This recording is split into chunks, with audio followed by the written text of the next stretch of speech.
If you are not looking for a really, really easy trick to do that you're going to love so much that you can perform for the rest of your life, if that's not what you want, stop watching the video. But this is the kind of trick I'm going to share with you today that if I got hit by a taxi anytime in the last 3 or 4 months, okay, and I was found dead in the street, they went through all my belongings, inside my wallet they would find these 12 blank playing cards, okay? The reason they'd find this over the last few months is because I've been performing this non-stop. It is so easy to do. It's so dramatic and distinctive and original, okay? And it involves star signs. So you immediately have people interested, all 12. You're going to make this yourself, get some file cards, some blank business cards, blank playing cards. There's no special gimmicks to make. It's super easy to do. And the reason why this is so commercial and why people love this trick so much is because, first, it involves the star signs, which people are fascinated. Second, the spectator is the star of this trick. The spectators find their own star sign, despite the fact the packets shuffle and shuffle, shuffle. The spectator finds their own star sign, not once, not twice, but 3 times in a row. So I'm going to perform it right now, reveal the secret. You're going to love this trick. But first, here is the worldwide premiere of my shocking new trick, heavy metal.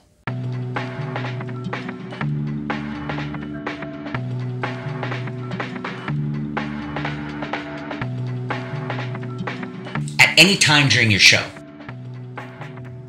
you remove the pack of cards and draw attention to a small hole in the very center of the case. Next, you introduce an elegant steel cocktail skewer and slowly push it down through the hole. And everybody can see that the cocktail skewer is without a doubt running down through the middle of the case. Then, when you ask a spectator to remove the steel skewer and open the case, impossibly, they discover a steel plate the exact same size as a playing card inside. It's an astonishing moment of magic, and here's what makes it a truly next level illusion. You can immediately hand out the steel plate, the card case, and even the skewer without any switches. And no matter how closely people examine the props, they will never ever discover the mind-blowing secret. Heavy metal relies on principles of optics and physics, unlike any illusion you've ever known. It's so visual and so perfectly impossible, you don't even have to say a word. There are no switches, no palming, and no difficult sleight of hand. And you can perform it with the case from your favorite brand of cards. And as a special bonus, you'll also learn the secrets to a marvelous collection of tricks involving the steel plate and cocktail skewer on their own. The metal plate and the elegant skewer are both hand-polished and manufactured from 100% pure steel to last a lifetime of unforgettable performances. You are gonna love the over-the-top reactions you get with heavy metal.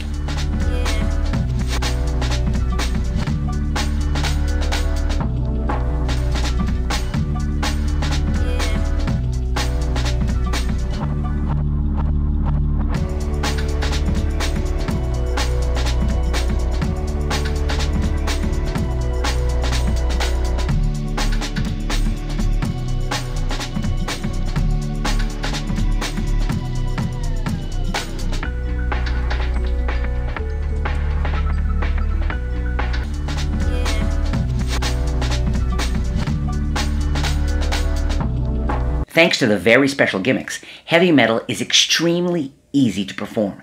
It's also only available at SankeyMagic.com, so don't wait. Click the link to save 25% and order yours now. This amazing trick starts with a very simple request. You lean in, you look at someone, you say, I want you to think of a number between 1 and 12.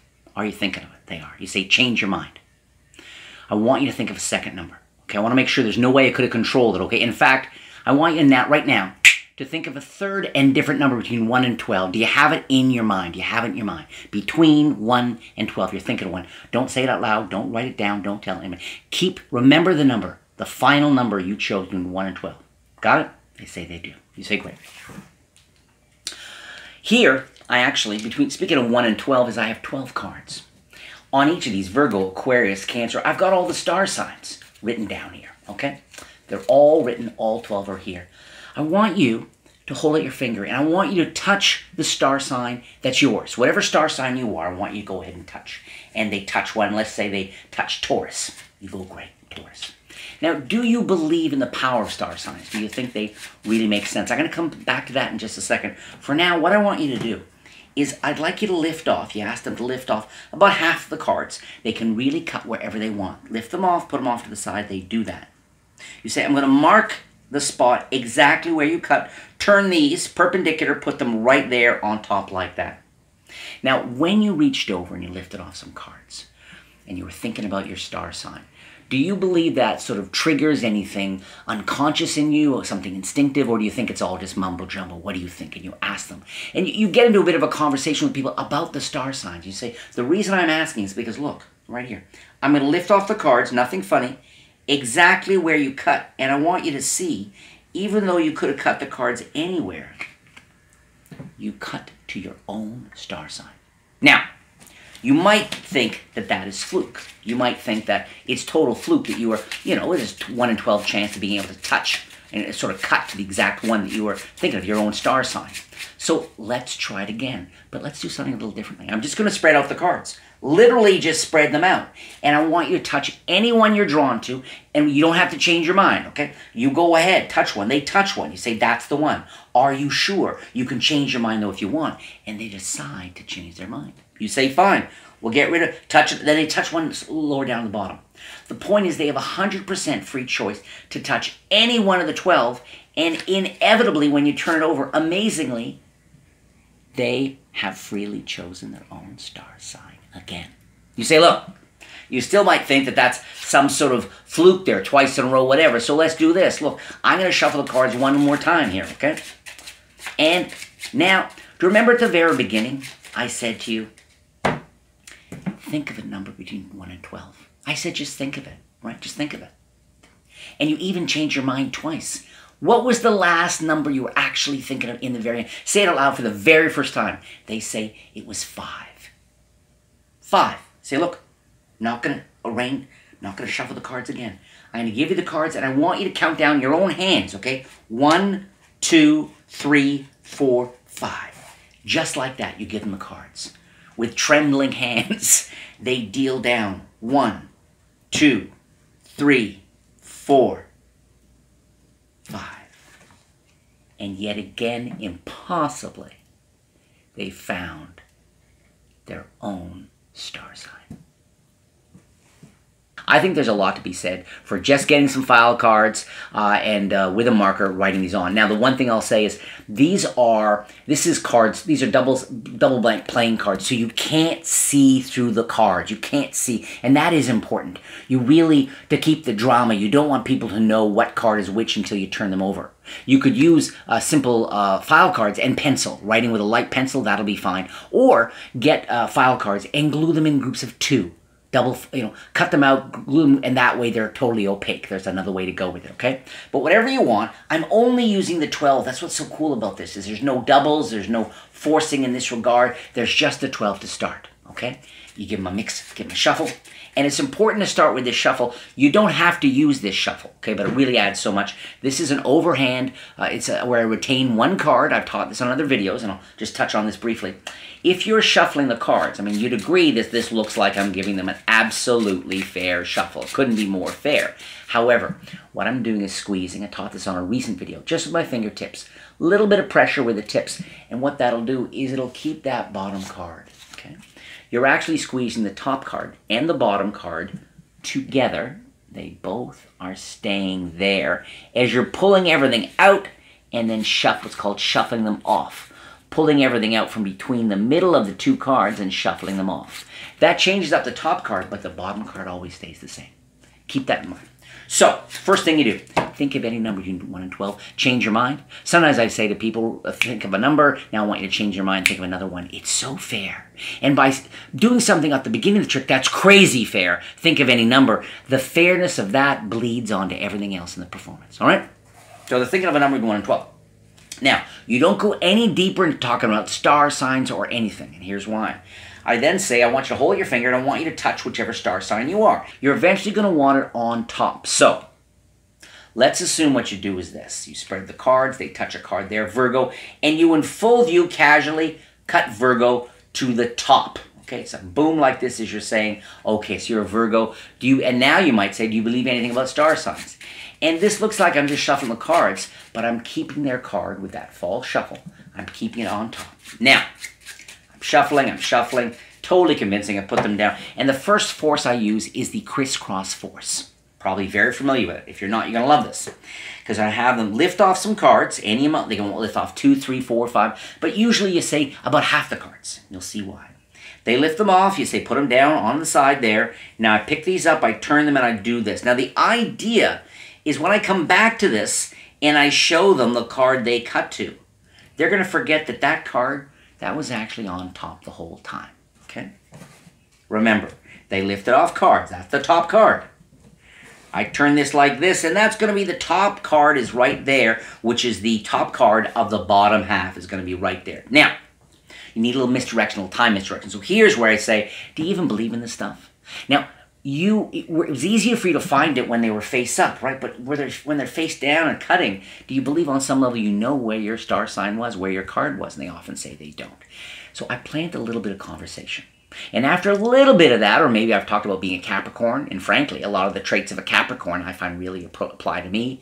A little bit of information about myself, okay? Having said that, now I come back to this and I say, because, you know, you might doubt, but look, and I lift these up very carefully, pick this up in a very slow, dramatic way, drop these on there, and show, boom, impossibly, they've cut to theirs. Now, you could stop right there. That is a good trick. But the fact that you're going to do this 2 more times makes this trick an absolute mind blower. People freak out because people assume if you do something once, well, you fast hands, they didn't catch you. That's why you don't repeat the trick, right? But here you do. In fact, you repeat it twice more and you fool them very badly twice more. Okay, so it really builds. You could use this as a closer. It's a crazy strong trick. So that's the first one. I drop it on top, pick these up, and they think it's over, and I'm shuffling now. Everything looks legit, but I'm using that false slip shuffle again, keeping their card here. Now, if you're familiar with my channel, you know full well when they spread out the cards and they touch any one, right? And then that one I simply turn over, and it's theirs again.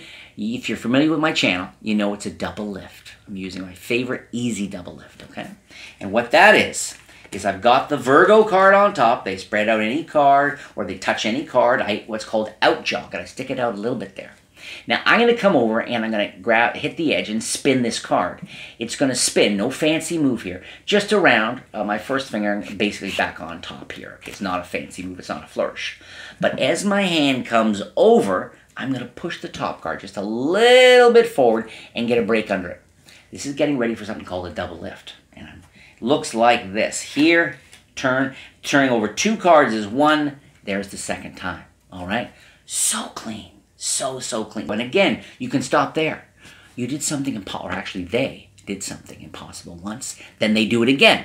Great. But the fact that now you take it, and what I do is you can either just slip off the top card or you can double undercut the top card. You basically want to get this indifferent card off the top. And the easy thing to do, well, like I said, you can even just slip it to the bottom, like openly, slip it to the bottom, drop this, and shuffle. We're back to our false shuffle, keeping Virgo on top for the last one. This whole time, I think the impossibility is growing, because the first one they cut, kind of a larger action, you know, cut. The next one they pick, much more precise, and they found it again. This last one, they count down using a number. Which number? The number from the very beginning. The one number they were thinking of, even before you started the trick, they were thinking of 3 or 9, whatever. You're going to use the countdown force to end. Totally self-working. I love this, okay? Let me do it with the card face up for a beat so you can see it, okay? So they say 5, and you say fine. Now, this card is actually face down. They don't know what's on top, but for now, because I want you to see what I'm doing, it's face up. So I say to them, fine. What I'm going to give you the cards. I want you to count down. 1, 2, 3, 4, 5. I scoop these up, casually, drop on top, and hand them.